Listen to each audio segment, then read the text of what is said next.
ત્રીજા તબક્કાની ચૂંટણીના મતદાનને 5 કલાક પૂર્ણ થઈ ગયા છે। 5 કલાક 25 લોકસભા બેઠક ઉપર મતદાન થયું છે। 25 લોકસભા બેઠક પર 12 વાગ્યા સુધીમાં સરેરાશ 27% મતદાન થયું છે। વિધાનસભાની 5 બેઠકો ઉપર સરેરાશ 25% મતદાન થયું છે। હજી પણ 6 વાગ્યા સુધીનો સમય છે। 6 વાગ્યા સુધી મતદાતાઓ મતાધિકારનો ઉપયોગ કરી શકે છે। 25 લોકસભા બેઠક કેમ કે 26મી સુરત લોકસભા બેઠક જે બિનહરીફ જાહેર થઈ ગઈ છે એટલે 25 બેઠકો ઉપર મતદાન અત્યારે ચાલી રહ્યું છે। આ 25 બેઠકો ઉપર 12 વાગ્યા સુધી મતદાનના આંકડા આવ્યા છે। અલગ અલગ વિધાનસભા બેઠકો ઉપર પણ પેટા ચૂંટણી થઈ રહી છે। 5 બેઠકો વિધાનસભાની જેની ઉપર પેટા ચૂંટણી માટે મતદાન ચાલુ છે। અમદાવાદ પશ્ચિમ બેઠક ઉપર સરેરાશ 22% મતદાન થયું છે। ઉત્તર ગુજરાતમાં જબરદસ્ત ઉત્સાહ જોવા મળી રહ્યો છે મતદાતાઓમાં કેમ કે સૌથી વધારે બનાસકાંઠામાં મતદાન થયું છે। અમરેલી બેઠક ઉપર સરેરાશ 24% જેટલું મતદાન નોંધાયું છે। ગાંધીનગર લોકસભા મતક્ષેત્ર જ્યાં ભારતીય જનતા પાર્ટીના ઉમેદવાર અમિત શાહ, કોંગ્રેસના ઉમેદવાર સોનલ પટેલ સહિત કુલ 14 જેટલા ઉમેદવારોએ દાવેદારી નોંધાવી છે અને ઉમેદવારી નોંધાવી છે। ત્યારે ચૂંટણી પંચના સત્તાવાર આંકડા પ્રમાણે સવારે 9 વાગ્યા સુધીમાં સરેરાશ 10% જેટલું મતદાન થઈ ચૂક્યું છે।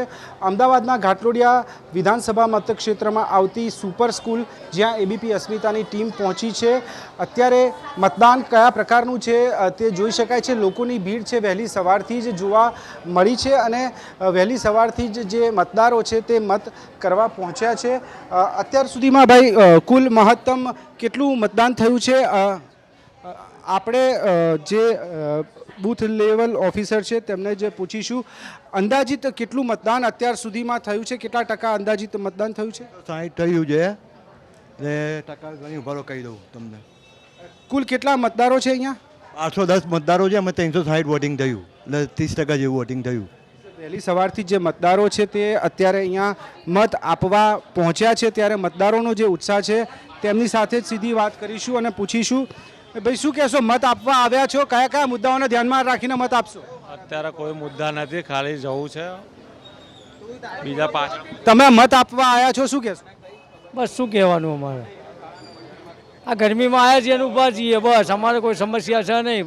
હવે કહેવાય તો નહીં કઈ સરકાર આવવાનું શું છે।